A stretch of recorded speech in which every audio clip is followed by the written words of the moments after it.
ಇನ್ನು ಮುಂದಿನ ಸುದ್ದಿಯನ್ನು ನೋಡೋದಾದರೆ ಆತ ಪುಣೆಯಲ್ಲಿ ದೊಡ್ಡ ಉದ್ಯಮಿ, ಆದರೆ ಸ್ವಂತ ಊರನ್ನು ಮರೆತಿರಲಿಲ್ಲ. ಸ್ವಂತ ಊರಿಗೆ ಆತ ಜಾತ್ರೆಗೋಸ್ಕರ ಬಂದಿರ್ತಾನೆ ಕುಟುಂಬ ಸಮೇತರಾಗಿ.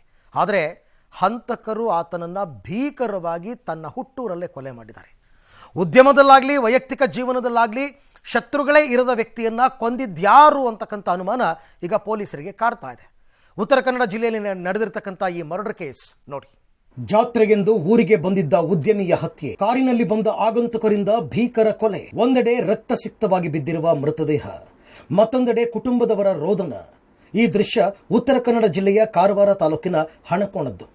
ಮಹಾರಾಷ್ಟ್ರದ ಪುಣೆಯಲ್ಲಿ ಎಲೆಕ್ಟ್ರಾನಿಕ್ಸ್ ಬಿಡಿ ಭಾಗಗಳ ಉದ್ಯಮ ನಡೆಸ್ತಾ ಇದ್ದ ಉದ್ಯಮಿ ವಿನಾಯಕ್ ನಾಯ್ಕರನ್ನ ಮುಂಜಾನೆ ಕಾರಿನಲ್ಲಿ ಬಂದ ಆಗಂತುಕರು ಮನೆಯಲ್ಲಿಯೇ ಭೀಕರವಾಗಿ ಹತ್ಯೆ ಮಾಡಿ ಪರಾರಿಯಾಗಿದ್ದಾರೆ. ಘಟನೆಯಲ್ಲಿ ವಿನಾಯಕ್ ಪತ್ನಿ ವೈಶಾಲಿಗೆ ಗಂಭೀರ ಗಾಯಗಳಾಗಿವೆ. ಸ್ಥಳಕ್ಕೆ ಚಿತ್ತಾಕುಲ ಠಾಣೆ ಪೊಲೀಸರು, ಬೆರಳಚ್ಚು ತಜ್ಞರು, ಶ್ವಾನದಳ ಆಗಮಿಸಿ ಸ್ಥಳ ಪರಿಶೀಲನೆ ನಡೆಸಿದ್ದು, ಹಂತಕರ ಪತ್ತೆಗಾಗಿ ಕಾರವಾರ ಡಿವೈಎಸ್ಪಿ ಗಿರೀಶ್ ನೇತೃತ್ವದ ವಿಶೇಷ ತಂಡ ರಚಿಸಲಾಗಿದೆ. ನಮಗೆ ಪ್ರತ್ಯಕ್ಷ ಸಾಕ್ಷಿಗಳು ಹೇಳೋ ಪ್ರಕಾರ ಯಾವಾಗ ಇದು ಸುಮಾರು ಈ ಟೈಮಲ್ಲಿ ಅವರು ಲಗೇಜಿನ ಮನೆಯಿಂದ ಕಾರ್ಗೆ ಹಿಡುವಂಥ ಸಮಯದಲ್ಲಿ ಡೋರು ಆಗಲಿತ್ತು. ಏಕಾಏಕಿ 4 ರಿಂದ 5 ಜನ ಒಳಗಡೆ ಬಂದು ಇವ್ರನ್ನ ರಾಡಲ್ಲಿ ತಲೆಗೆ ಹೊಟ್ಟು ಅಟ್ಟಾಡಿಸ್ಕೊಂಡು ಮನೆ ಒಳಗಡೆ ಹೋಗಿದ್ದಾರೆ. ಆ ಟೈಮಲ್ಲಿ ವಿಶಾಲಿ ಅವರು ಬಾತ್ರೂಮಲ್ಲಿ ರೆಡಿ ಆಗ್ತಾಯಿದ್ರು. ಅವರು ಓಡಿ ಬಂದು ರಕ್ಷಣೆ ಮಾಡೋಕ್ಕೆ ಬಂದರು. ಆಗ ಅವ್ರಿಗೂ ಸಹ ತಲೆಗೆ ಮತ್ತು ಕೈಗೆ ಮತ್ತು ಕಾಲಿಗೆಲ್ಲ ಏಟು ಬಿದ್ದಿದೆ. ಅವರು ರಕ್ತದ ಮನೆಯಲ್ಲಿ ಬಿದ್ದಿದ್ದಾರೆ. ಇದಕ್ಕೆ ಏನು ನಿಖರವಾದಂಥ ಕಾರಣ ಅಂತ ಇನ್ನೇನು ಗೊತ್ತಾಗ್ತಾ ಇಲ್ಲ. ಎಲ್ಲ ಆಯಾಮಗಳಿಂದ ತನಿಖೆನ ನಾವು ಮುನ್ನೆಲೆಸ್ತೀವಿ.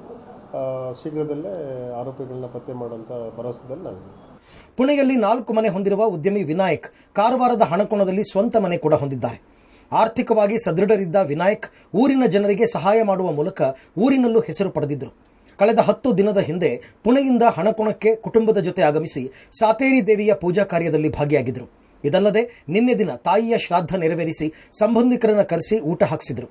ಇಂದು ಮುಂಜಾನೆ ಪುಣೆಗೆ ಹೊರಡಲು ಸಿದ್ಧತೆ ಮಾಡಿಕೊಂಡಿದ್ದರು. ಆದರೆ ಅವರದ್ದೇ ಮನೆಯಲ್ಲಿ ಹತ್ಯೆ ನಡೆದು ಹೋಗಿದೆ. ಇವರು ವಿನಾಯಕ್ ನಾಯ್ಕ್ ಅಂತ ಹಣ್ಕೊಂಡವರು.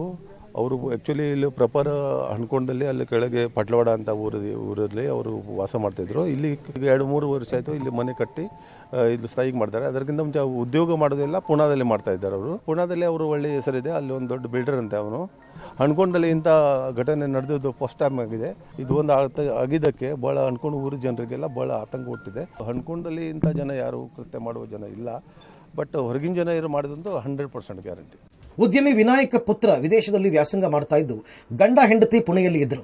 ಉದ್ಯಮದಲ್ಲೂ ಹೇಳಿಕೊಳ್ಳುವ ಶತ್ರುಗಳು ಇರಲಿಲ್ಲ.